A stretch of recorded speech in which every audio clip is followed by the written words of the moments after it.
വിദേശ സംഭാവന നിയന്ത്രണ ബില്ല് ലോക്സഭയിൽ പരിഗണിക്കുന്നത് നീട്ടിയിരിക്കുകയാണ്. ബില്ലിനെതിരെ പ്രതിപക്ഷ കക്ഷികൾ പാർലമെന്റിനകത്തും പുറത്തും പ്രതിഷേധിച്ചു. തുടർന്ന് ഇന്ന് ബില്ല് പരിഗണിക്കില്ലെന്ന് പാർലമെന്ററി കാര്യമന്ത്രി കിരൺ റിജിജു ലോക്സഭയെ അറിയിച്ചു. സംസ്ഥാന ബിജെപിയുടെ സമ്മർദ്ദവും ബില്ല് പരിഗണിക്കുന്നത് മാറ്റുന്നതിന് വഴിവെച്ചു എന്നുള്ളതാണ് വിവരം.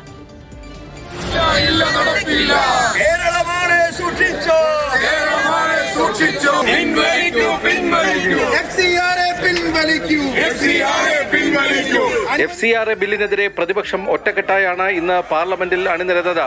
മഗർദ്വാറിലെ ധർണയ്ക്ക് തൊട്ടുമുമ്പ് അതുവഴി എത്തിയ സ്പീക്കർ ഓം ബിർള ബില്ല് ഇന്ന് പരിഗണിക്കില്ലെന്ന് കേരളത്തിൽ നിന്നുള്ള എംപിമാരെ അറിയിച്ചു.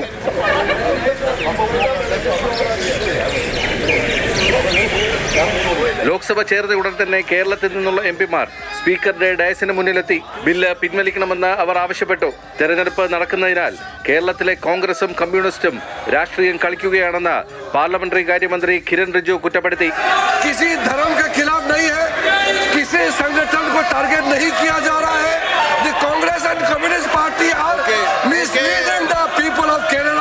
ഒരു മതത്തിനും എതിരല്ല ബില്ല്, ദേശസുരക്ഷ മുൻനിർത്തിയുള്ള നടപടി മാത്രമെന്ന് മന്ത്രി വിശദീകരിച്ചു. ഇതോടെ വൻ പ്രതിഷേധത്തിൽ സഭ മുങ്ങി. തുടർന്ന് ഉച്ചവരെ നടപടികൾ സ്പീക്കർ നിർത്തിവെച്ചു.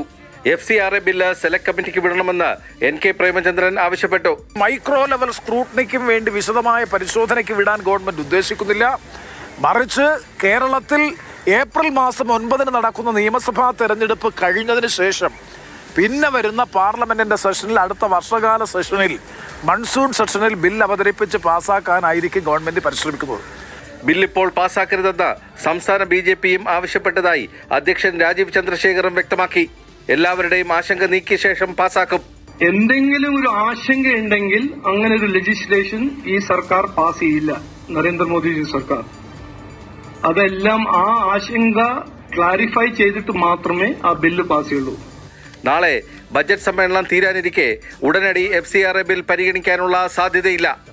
മാതൃഭൂമി ന്യൂസ്, ഡൽഹി.